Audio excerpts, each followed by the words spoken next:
Audio series YouTube video. जज साहब।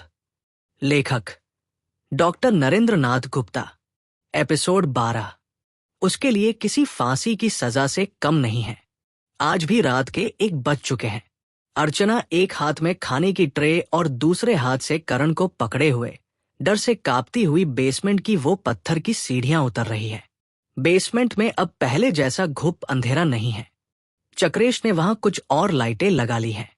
एक कोने में उसने अपने सोने के लिए एक अच्छा गद्दा बिछा लिया है, जहां 5 साल का अर्जुन सहमा हुआ बैठा सुबक रहा है। दूसरे कोने में एक बड़ी सी पुरानी मेज लगा ली है। इस मेज पर कानून की मोटी मोटी किताबें, भारतीय दंड संहिता या आईपीसी, क्रिमिनल प्रोसीजर कोड या सीआरपीसी और सिविल लॉ की फाइलें फैली हुई हैं। चक्रेश मेज के पास एक पुरानी कुर्सी पर बैठा है। उसने एक साफ सफेद शर्ट पहनी हुई है और वह पूरी तल्लीनता से एक किताब पढ़ रहा है।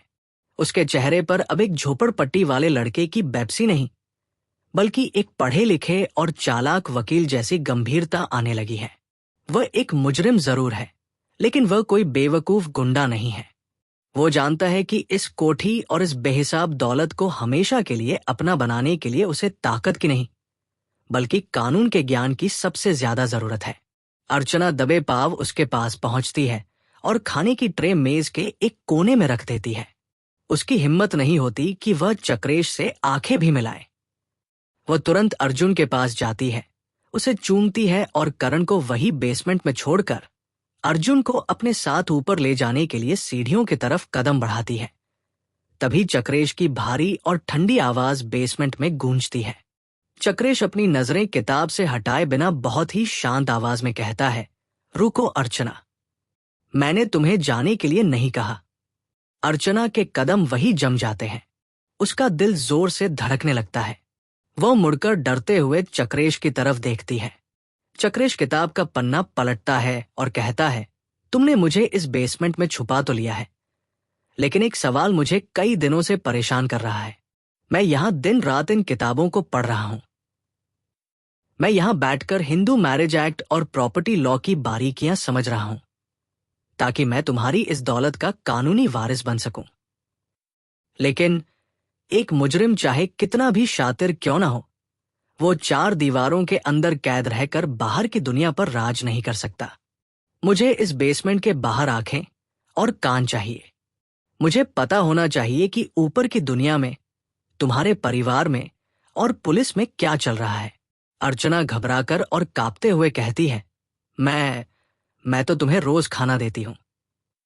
तुम्हारे खौफ की वजह से मैं रोज अपने कलेजे के टुकड़े को इस तहखाने में छोड़ जाती हूं। तुम जो कहते हो मैं वही करती हूं। मैंने किसी को तुम्हारे बारे में नहीं बताया। अब तुम्हें और क्या चाहिए? चक्रेश मेज पर अपना हाथ जोर से मारता है। उसकी आवाज अचानक तेज और डरावनी हो जाती है। चक्रेश कहता है, मुझे तुम्हारी ये डरी हुई वफादारी नहीं चाहिए अर्चना। तुम मजबूरी में काम कर रही हो। मुझे एक ऐसा आदमी चाहिए जो बाहर से मेरे लिए काम करे, जो लालची हो, जिसे आसानी से खरीदा जा सके।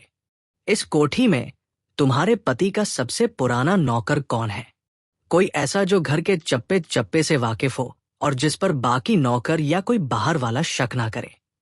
अर्चना कांपते हुए जवाब देती है, सुमेर सिंह। वो इस घर का सबसे पुराना नौकर है। कैलाश जी ने उसे 20 साल पहले काम पर रखा था। वो घर का सारा काम देखता है, बगीचे का काम भी करता है और बाकी नौकरों का हिसाब भी वही रखता है। लेकिन वो बहुत वफादार है। वो कभी तुम्हारा साथ नहीं देगा। वो कैलाश जी को भगवान मानता था। चक्रेश ये सुनकर जोर से हंस पड़ता है। उसकी हंसी में एक अजीब सा घमंड और इंसान की फितरत को गहराई से समझने वाला गुरूर है। चक्रेश अर्चना की बात काटते हुए कहता है, वफादार, दुनिया में वफादारी नाम की कोई चीज नहीं होती अर्चना। वफादारी सिर्फ तब तक होती है जब तक गद्दारी की कीमत अच्छी ना मिल रही हो।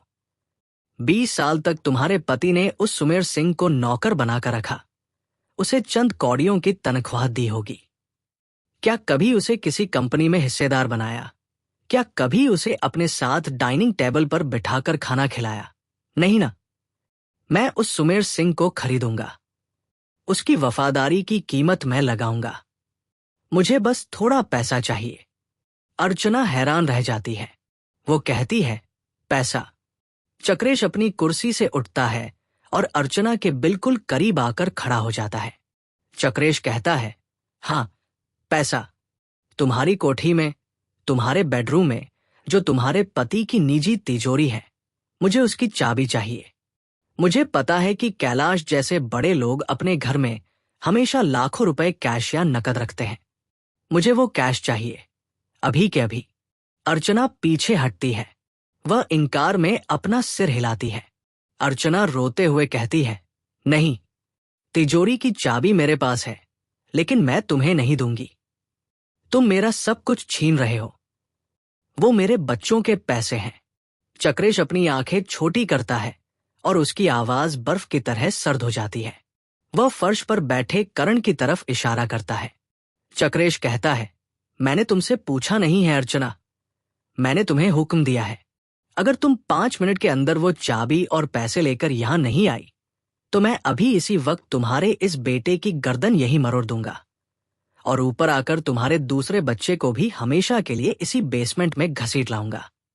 फैसला तुम्हारा है, तिजोरी का पैसा या तुम्हारे बच्चे। अर्चना के पास कोई रास्ता नहीं था। एक मां अपने बच्चों की जान के लिए दुनिया की कोई भी दौलत कुर्बान कर सकती है। वो रोते हुए अर्जुन को लेकर ऊपर जाती है और कुछ ही देर बाद तिजोरी से चाबी और रुपयों से भरा एक चमड़े का भारी बैग लेकर लौटती है। उस बैग में पूरे 5 लाख रुपए कैश थे।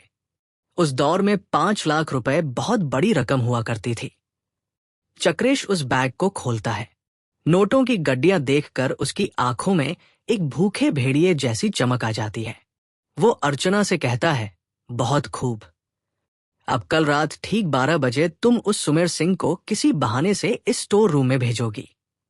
कहना कि बेसमेंट वाले दरवाजे के पास जो पुराना संदूक रखा है, उसमें से कोई बहुत जरूरी फाइल निकालनी है। बाकी का काम मैं खुद कर लूंगा।